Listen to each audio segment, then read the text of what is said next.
Hello বন্ধুরা, আজকে আমি করেছি সিম ভাজি রুই মাছ দিয়ে। বন্ধুরা, এত দারুণ আর এত টেস্টিকর হয়েছে ভাজিটা। একটু ভেজা ভেজা করেছি, এত দারুণ হয়েছে যা একটা ভাজি দিয়েই খাওয়া হয়ে গেছে। বন্ধুরা, তোমাদের কাছে অনুরোধ করব, যদি আমার ভিডিওটা একটুও ভালো লাগে তাহলে আমার চ্যানেলটিকে প্লিজ সাবস্ক্রাইব করে দিও। প্লিজ আমাকে একটু সাপোর্ট করো। নমস্কার বন্ধুরা, অন্নদার রান্নাঘরে তোমাদের অনেক অনেক শুভেচ্ছা। আজকে আমি তোমাদের সাথে শেয়ার করব সিম ভাজি। আমি রুই মাছ দিয়ে সিম ভাজি করেছি একটু ভেজা ভেজা করে। আমি এখানে নিয়ে নিয়েছি কয়েক পিস রুই মাছ। মাছগুলো মাখিয়ে নিব। বন্ধুরা, এখানে মাছ কিন্তু মিক্স আছে, আমি রুই মাছটাই ব্যবহার করব।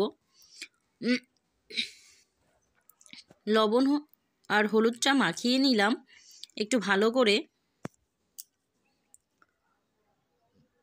প্যানে গরম তেল দিয়ে দিয়েছি, গরম হয়ে গেছে তেল।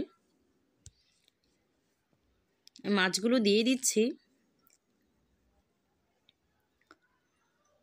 বন্ধুরা, মাছগুলো এক সাইড ভাজি হয়ে গেছে, একটু উল্টে দিব।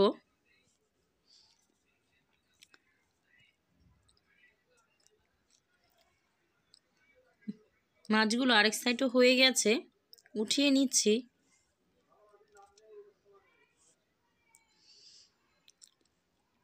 মাছগুলো এক এক করে তুলে নিব।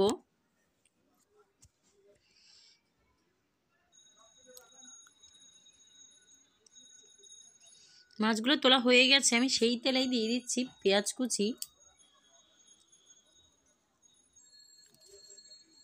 দিয়ে দিচ্ছি একটু আদা বাটা, কাঁচামরিচ বাটা। কাঁচামরিচের পরিমাণটা একটু বেশি করে দিয়েছি, দেখো, কারণ আমি এটা একটু ঝাল করে করব, তাহলে অনেক ভালো লাগবে। দিয়ে দিচ্ছি হালকা একটু রসুন, অল্প একটু, খুবই অল্প পরিমাণ। দিয়ে দিচ্ছি একটু লাল মরিচের গুঁড়ো, দিয়ে দিচ্ছি স্বাদ মতো লবণ। আর আমি এখানে কেটে রাখা সিমগুলো দিয়ে দিচ্ছি, ধুয়ে পরিষ্কার করে রাখা। বন্ধুরা, সিমগুলো কিন্তু একদমই গাছের, একদমই যেগুলো আমাদের নিজেদের চাষ করা। আমার বলতে এটা আমার একটা দিদির বাড়ি থেকে দিয়েছে, আমি নই, আমার দিদি করেছে, আমার দিদির বাড়ি থেকে পাঠিয়েছে। সিমগুলো বিচি বিচি বিচি ছিল সবগুলো সিম, এত মজা হয়েছে যা কি বলবো তোমাদের।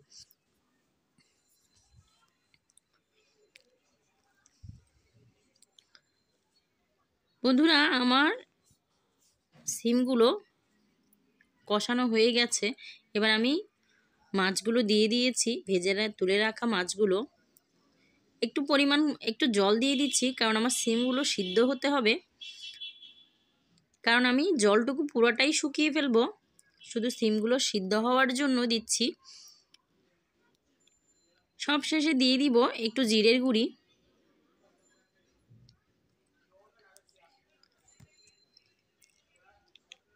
জিরের গুঁড়িটা দিয়ে আবার একটু মিক্স করে দিব। বন্ধুরা, আমার ভিডিওটা যদি কারো যদি অল্প একটু যদি উপকারে আসে বা তোমাদের দেখে যদি ভালো লাগে, অবশ্যই আমার চ্যানেলটাকে সাবস্ক্রাইব করে দেওয়ার অনুরোধ রইল তোমাদের কাছে। আমার নিউ চ্যানেলটাকে প্লিজ একটু সাপোর্ট করো। তোমাদের সাপোর্ট ছাড়া আমি কখনো কিছু করতে পারবো না। তোমাদের সাপোর্টের খুবই প্রয়োজন। এই অসহায় মাটাকে একটু সাপোর্ট করো প্লিজ, কারণ তোমরা একটু সাপোর্ট করলেই আমি হয়তো একটু ঘুরে দাঁড়াতে পারবো। আমার জীবনের গল্পগুলো আমি তোমাদের সাথে শেয়ার করব, তবে ঘুরে দাঁড়ানোর পরে। বন্ধুরা, আমি একটু ধনে পাতা দিয়ে দিয়েছি। ধনে পাতা দিয়ে নাড়িয়ে মিক্স করে নামিয়ে পরিবেশন করলেই হয়ে যাবে। দেখো, আমি এটাকে একটু ভেজা ভেজা করে নামিয়েছি। তোমরাও সেম এভাবেই নামিও, তাহলেই দেখবে খুবই ভালো লাগবে, খুবই ভালো লাগবে। হয়তো এটা আমার দিদির বাড়ি থেকে আমার জন্য পাঠিয়েছে, সেজন্য হয়তো বেশি ভালো লেগেছে। বন্ধুরা, সবশেষে বলবো, ভিডিওটা যদি ভালো লাগে তাহলে একটা লাইক করে দিও। লাইক করলে ভিডিও করার উৎসাহ পাই।